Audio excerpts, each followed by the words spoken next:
Hello दोस्तों, स्वागत है आप सबका इस वक्त की लेटेस्ट अपडेट में। तो दोस्तों, आप सबों को परेशानी हो रही थी सहायक चार्ज भर्ती प्रक्रिया में कि लेवल 1 to 5 और 6 to 8 में पासिंग मार्क क्या रहेगा। जैसे कि किसी में निर्धारित नहीं है, पेपर 2 और पेपर 3 में 1 to 5 लेवल में, 6 to 8 में 2 3 में तो निर्धारित नहीं है। तो अब उसमें आपको यहाँ पे जो है भरमसा हो गया था कि आखिर हम लोग कितना नंबर लाएंगे तो पास हो जाएंगे। आइए सभी चीज़ को यहाँ पर क्लियर करते हुए हम लोग चलते हैं। तो सबसे पहले हम लोग 1 to 5 का क्लियर करते हैं बिना देर किए हुए। आपका चूंकि समय नहीं गवाएंगे दोस्तों, और वीडियो यदि पसंद आएगा तो आप शेयर जरूर कीजिएगा और सब्सक्राइब भी कीजिएगा। लेकिन वीडियो को इस वक्त आपको लाइक कर देना चाहिए। लाइक कर दीजिए दोस्तों, लाइक तो करना बनता है, लाइक कर दीजिए। आगे सब्सक्राइब और शेयर ये तो आपको पसंद पर डिपेंड करेगा। तो सबसे पहले एक शॉर्ट फॉर्म में मैं इसको लिख के लाया हूँ। इससे पहले कि आपको नियमावली का कुछ अंश दिखाना चाहता हूँ जिसमें आपको समझने में दिक्कत तो हो रही होगी, लेकिन अब नहीं होगी दोस्तों। चूँकि देखिए, हर तरह के आप यूट्यूब में बहुत तरह के वीडियो आप देखेंगे, और आज की इस वीडियो को आप देखें। देखिए पत्र 1 का क्या लिखा हुआ है, हम ऊपर नहीं दिखा रहे, पहले यहाँ पे देखिए। माध्यमिक परीक्षा के अनुरूप मातृभाषा विषय में प्राप्त अंक मात्र अर्हक क्वालिफाइंग होगा।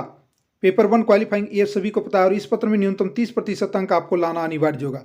अगर 30 से कम लाते हैं तो आप फेल माने जाएंगे, और दूसरे पेपर जो है यानी पेपर 2 पेपर 3 आपके जांचे नहीं जाएंगे, क्योंकि लिखा हुआ भी अभ्यर्थियों द्वारा इस पत्र में न्यूनतम 30% अंक अर्जित करने के उपरांत ही उनके अन्य पत्रों की जांच की जाएगी। इस प्राप्तांक में और इसका प्राप्तांक मेधा सूची के निर्माण हेतु नहीं जोड़ा जाएगा। क्लियर है? ये तो क्लियर है कि पेपर 1 में 30% आपको लाना अनिवार्य है पास होने के लिए। तो पेपर 1 क्लियर हो गया। चलिए अब बात करते हैं यहाँ पर। देखिए मुख्य परीक्षा के विषय और पाठ्यक्रम, यहाँ पे ध्यान रखिएगा, विषय और एवं पाठ्यक्रम।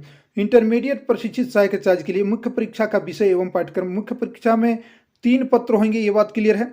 3 पालियों में ली गई है ये परीक्षा। +2 जो भी है, परीक्षा का स्वरूप जो भी था, कठिनाई स्तर जो भी था, वो तो परीक्षा हो चुकी है। हम लोग मुख्य बात करते हैं यहाँ पे।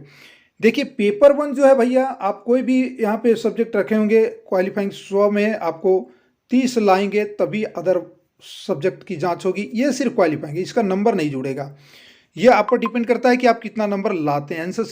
आंसर की तो जारी हो गया था, रिस्पॉन्स की नहीं जारी हुआ है। तो आंसर की से आप नहीं नंबर को जांच पाएंगे, क्योंकि आप क्वेश्चन आंसर आज नहीं रख पाएंगे तो बहुत हद तक आप देख लेंगे कितना नंबर आप ला रहे होंगे, अंदाजा लग गया होगा जरूर। चलिए पेपर 2 की बात करते हैं, जो कि क्षेत्रीय भाषा है। क्षेत्रीय भाषा में 100 प्रश्न है, 100 अंक का है। ये 2 घंटे का था, आपने परीक्षा दिया है। अब मैं आपको बता देना चाहता हूँ कि अगर आप एक जेटेड पास सहायक अध्यापक हैं, गैर पारा हैं, तो वो लोग तो लगन से मेहनत की, उनके लिए ये तो अलग बात है। उनके लिए तो जितना भी वो तो पास ही कर जाएंगे। यहाँ पे आपको 100 अंक में 100 क्वेश्चन में 100 अंक है एक एक का। अब यहाँ पे कितना अंक लगना, यहाँ पे कोई भी निर्धारित नहीं। पेपर 1 में क्वालिफाइंग 30% के बाद ही आपकी इस पेपर जांच होगी।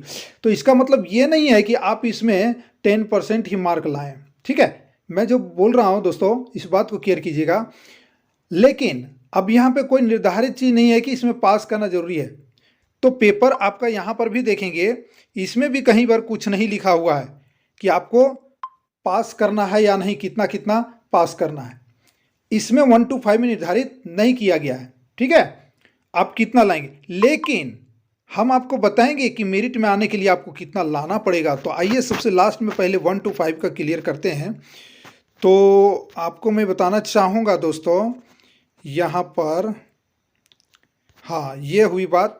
देखिए सबसे पहले इस चीज़ को आप देखें दोस्तों कि परीक्षा में न्यूनतम अर्धांक से कम अंक आने वाले अभ्यर्थियों को मेधा सूची में शामिल नहीं किया जाएगा। अब आप देखिए, अनारक्षित और आर्थिक रूप से कमजोर ईडब्ल्यूएस के लिए 40% आपको ऑल ओवर लाना है। ठीक है, तो वहां पर तो पेपर 1 में 30% लाना है पासिंग मार्क के लिए, तब दूसरा कॉपी जांच होगा पेपर 2 और पेपर 3। तो यहाँ पर देखिए निर्धारित कुछ नहीं किया गया। तो आप पेपर 2 में और पेपर 3 में मिनिमम आप मान के चलिए कि पास करना है। देखिए कोई भी चीज़, कोई भी एग्जाम होती है तो उसके क्राइटेरिया लिखा हो या ना हो, आप 30% यहाँ पे निर्धारित किया गया है, तो क्या आप इससे कम लाने की उम्मीद रखते हैं इसमें? मैं जो बोलना चाहता हूँ, हालांकि नियमावली में नहीं लिखना है, लिखा हुआ है। अगर कोई कहता है कि नहीं हम पेपर 2 में हम 10% ले आए, इसमें हम 70% ले आए, कोई बात नहीं है, आप ले आए हैं, अब वो समय पर बताया जाएगा। अभी कोई अगर इसको क्लियर कर दे तो ये जेएसएससी ही क्लियर कर सकती है। ठीक है, लेकिन कम से कम आपको सोचना होगा कि 40% हमको प्रतिशत में लाना है, तो आपको अंक जुटाने ही होंगे। ठीक है, अनुसूचित जाति अनुसूचित जनजाति के लिए 32% है, अत्यंत पिछड़ा वर्ग के लिए 34% है, पिछड़ा वर्ग 2 के लिए 36.5 है, आदिम जनजाति के लिए 30। तो ये तो परसेंटेज कैसे आएगा आपका? आप पेपर 2 में बहुत ज़्यादा ले आए, पेपर 3 में कम लाएं, कोई बात नहीं है, आपका प्रतिशत हो जाएगा, क्योंकि कोई निर्धारित, इसलिए यहाँ पर भय त्याग दीजिए कि पास करना है या पेपर 2 में या पेपर 3 में। लेकिन मेरा एक अपना अनुभव था कि हर सब्जेक्ट में पास करने का जो मिनिमम क्वालिफाइंग होता है उससे उतना तो लाना ही चाहिए आपको।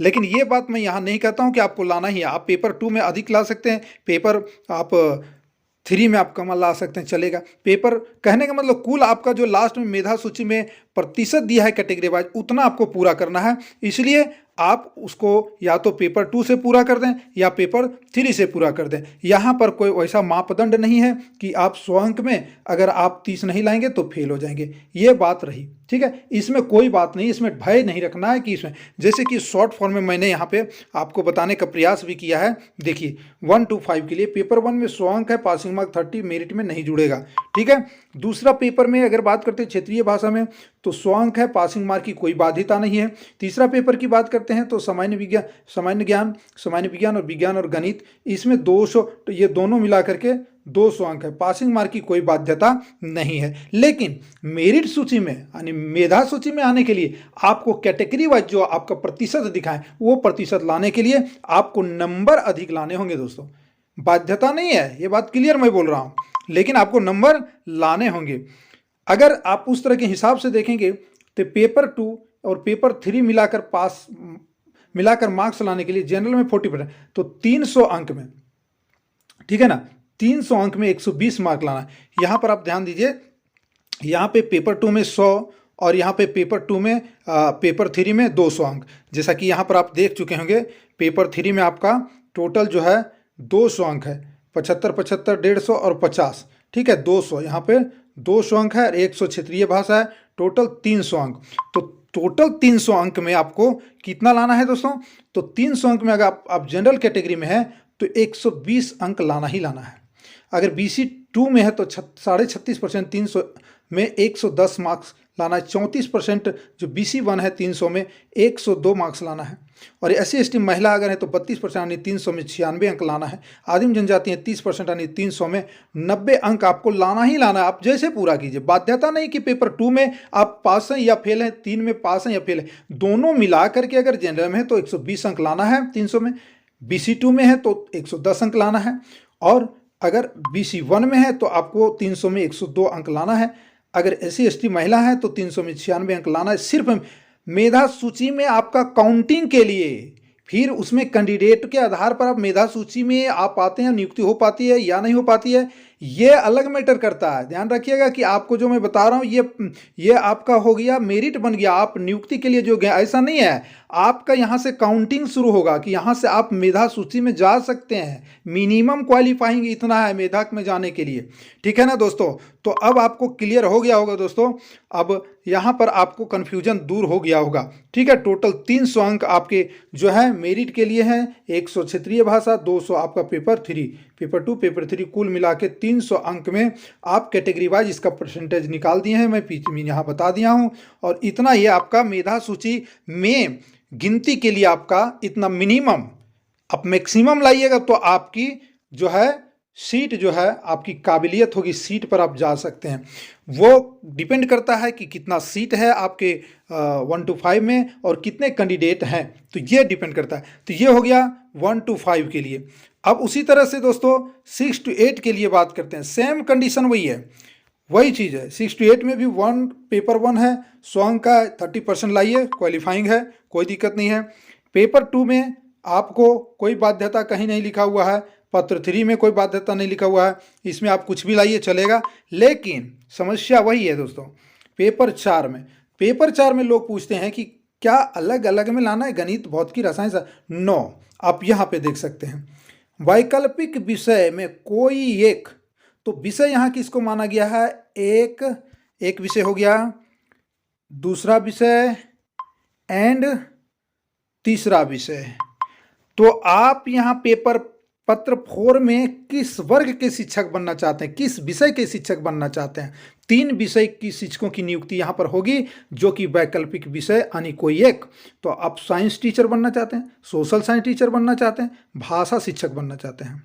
तो इसमें से क्या करना है, खंडों, ये विषय के प्रत्येक खंड हैं और खंड और विषय में अंतर होता है। यहाँ लिखा गया उक्त विषय में 33%, यानी एक विषय में अगर आप साइंस, गणित और विज्ञान के शिक्षक बनना चाहते हैं तो गणित और विज्ञान के शिक्षक बनने के लिए इसके अंदर जो खंड हैं सभी खंडों को मिला करके 33% अंक लाना है। अलग अलग नहीं दोस्तों, अलग अलग नहीं, इसको भ्रम में मत पड़िएगा, अलग अलग नहीं है ना तो आपकी टेंशन बढ़ जाएगी दोस्तों।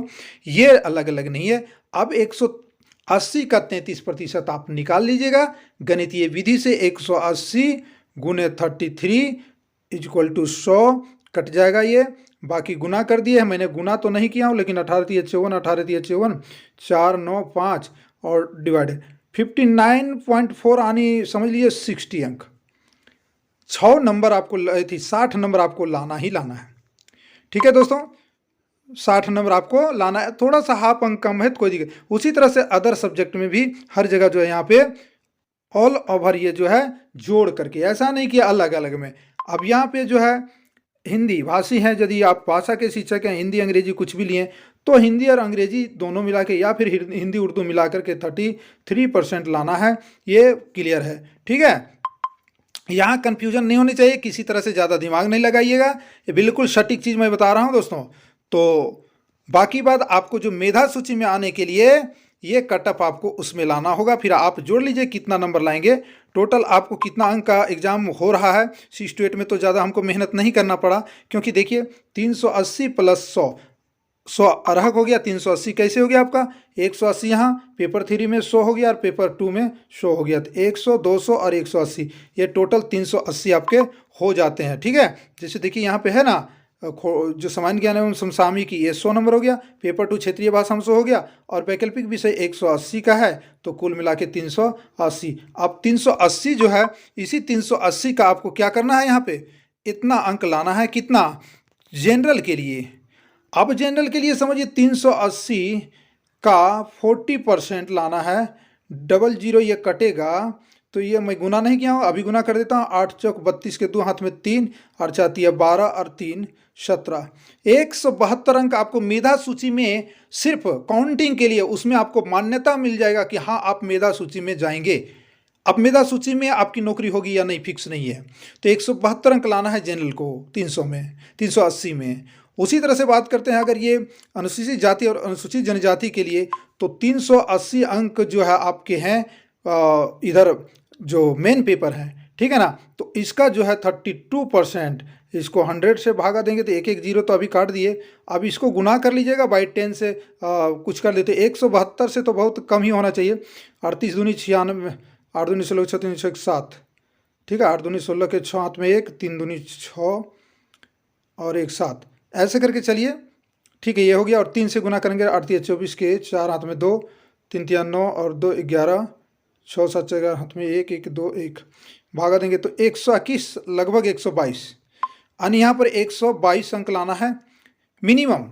अत्यंत पिछड़ा वर्ग 34% है, तो 34% इसका निकालेंगे। 380 का 34%, ठीक है, काट देंगे तो माने 10 से भाग देना है। तो 38 गुने 34 कीजिए ना। 8 चौक 32 के 2 हाथ में 3, 4 3 12 और 3 15 हो गया। 8 3 24 के 4 हाथ में 2, 3 3 9 और 2 11, ये जोड़ दीजिए 2 9 2 1, 130 आता है, लगभग 130। इसी तरह से सभी का होगा। तो कहने का मतलब लगभग 130। अब इसमें यहाँ पे बढ़ जाएगा कुछ परसेंटेज इसमें, तो 130 के जगह में 2% बढ़ रहा है, 2.5%, तो ये 135 के लगभग मान लीजिए 36, जो भी होगा 30%। उसी तरह से लगभग 140 जो भी आप निकाल लीजिएगा। इसमें मैं निकाल नहीं रहा हूँ, तो मतलब एक मोटे तौर पर मैं बता दिया यहाँ पर। उसको आप कलम कॉपी से निकाल लीजिए कितना लाना है।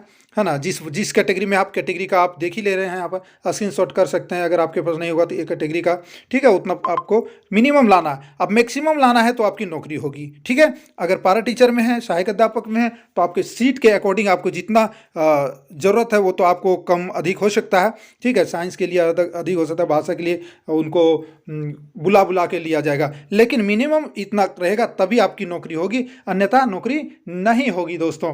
क्यों ना आप सहायक अध्यापक के 50% आरक्षित क्षेत्र में हो, लेकिन उपाय नहीं है, इससे कम लाएंगे तो आपकी होगी नहीं, ठीक है। तो ये क्लियर हो गया होगा दोस्तों। अगर अब भी किसी प्रकार का आपके मन में भ्रम होगा तो कमेंट कीजिएगा, उसको भी हम क्लियर करेंगे। तो जय हिंद दोस्तों, वीडियो को लाइक शेयर कीजिएगा।